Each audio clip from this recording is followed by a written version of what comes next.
So, Lone Rider here, and I wanted to talk about what happens when Hollywood takes one of your favorite movies and craps all over it.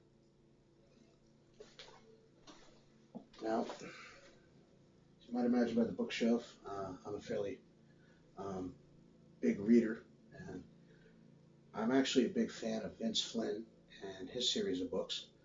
Um, he died too young. When a writer dies, the whole world dies with him.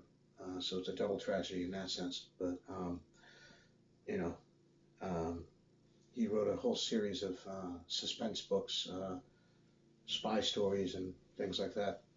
And they were really well done, and they had really good, flesh out, strong characters, and it was just very entertaining. And I'm really glad I got to read them.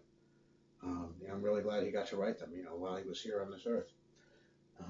It was very sad, but what was more sad than him passing away, knowing I wasn't going to be able to have any more books to read, and that a talented individual was removed from the world, was that what Hollywood did to the film when they decided to make it.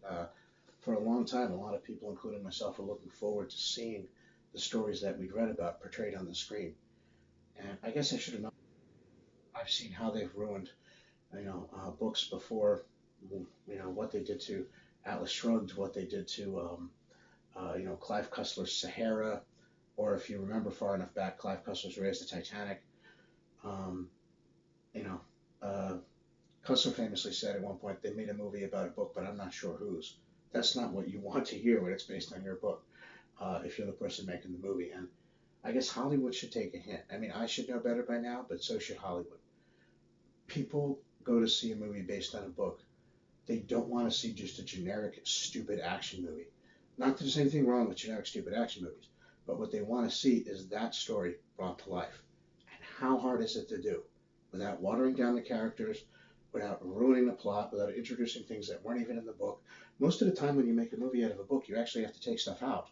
How did they find the time to put stuff in that shouldn't have been in there? I don't know.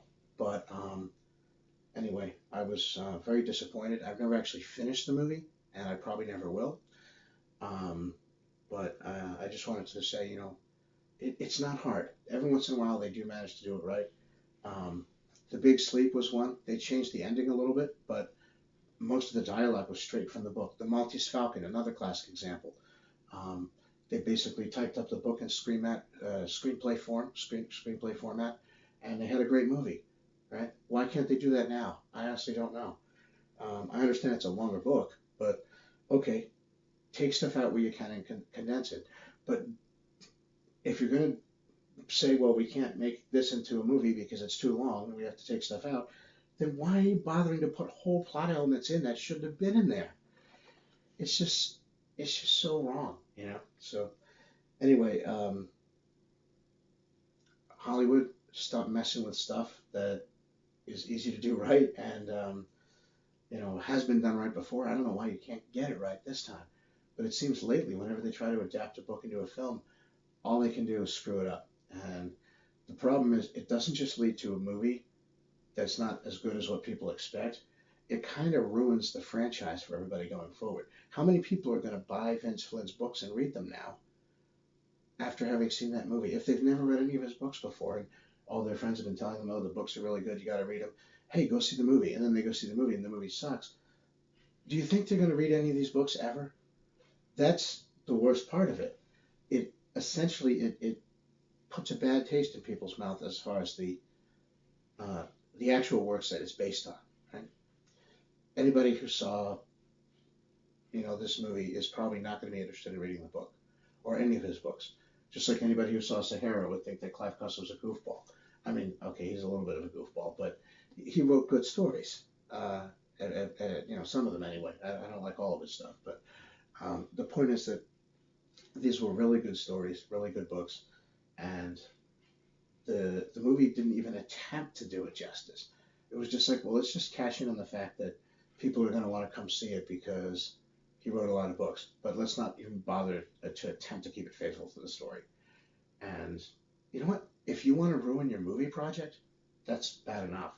But what you're doing is you're turning people off to the source material, and that's just inexcusable. So Um, authors take note. Don't let Hollywood keep screwing you over. And Hollywood, stop screwing authors over. And stop screwing the fans over, okay? We don't want that kind of crap. We want this.